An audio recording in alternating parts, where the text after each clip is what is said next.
ದೇಹದಲ್ಲಿ ಸಮತೋಲನತೆ, ಮಾನಸಿಕ ಸಮತೋಲನತೆ, ಆಧ್ಯಾತ್ಮಿಕ ಬೆಳವಣಿಗೆ, ಚಕ್ರಗಳ ಉದ್ದೀಪನ ಇದೆಲ್ಲ ಆಗೋದ್ರಿಂದ ನೀವು ಭಾಳ ಪ್ರಜ್ಞಾಪೂರ್ವಕವಾಗಿ ಪೂರಕ, ರೇಚಕ, ದೃಷ್ಟಿ, ಆಸನದ ಭಂಗಿ ಇವುಗಳ ಜೊತೆಗೆ ಜೋಡಿಸ್ಕೊಳ್ಳೋದಿದೆಯಲ್ಲ, ಇಟ್ಸ್ ಎ ಚಾಲೆಂಜ್.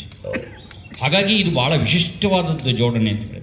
ಮತ್ತು ನೀವು ಅಂದ್ಕೊಂಡಂಥ ಒಂದು ಏನು ಕಾರ್ಯವೃದ್ಧಿ ಇದೆ ಅವೆಲ್ಲವೂ ಕೂಡ ಮುಂದೆ ನಿಮ್ಮ ಮಾರ್ಗದರ್ಶನ ಯುವ ಪೀಳಿಗೆಗೆ ಸಿಕ್ಕಲಿ ಅಂತಕ್ಕಂಥದ್ದನ್ನು ಹೇಳ್ತಾ, ನಾನು ಮೂಲತಃ ಉಪನ್ಯಾಸಕರಾಗಿದ್ದರೂ ಕೂಡ 2 ಕಡೆಗೆ ನಾನು ಹೆಚ್ಚು ಒತ್ತು ಕೊಡ್ತೀನಿ. ಒಂದು ತಾಯಿ ಗರ್ಭ, ಎರಡನೇದು ಭೂಮಿ.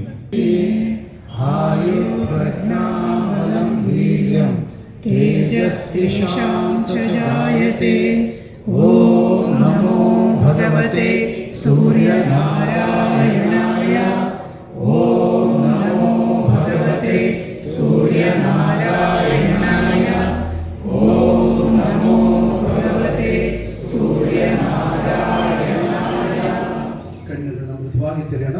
ಬಲ ಪಾರ್ಶ್ವದಿಂದ 3 ಬಾರಿ ರಕ್ಷಣೆ. ಆದಿ ಭೌತಿಕ, ಆದಿ ದೈವಿಕ,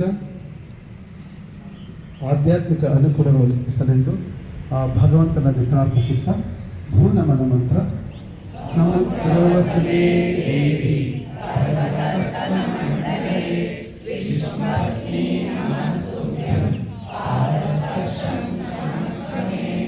ಮುಂದೆ ಬಾರಿ 3 ಭೂನಮನ. ಪ್ರತಿನಿತ್ಯ ಸೂರ್ಯ ನಮಸ್ಕಾರ ಹಾಗೂ ವಿಶೇಷ ದಿನಗಳಲ್ಲಿ ಸಾಮೂಹಿಕ 108 ಸೂರ್ಯ ನಮಸ್ಕಾರಗಳನ್ನು ಮಾಡುವುದರಿಂದ ಆಯಸ್ಸು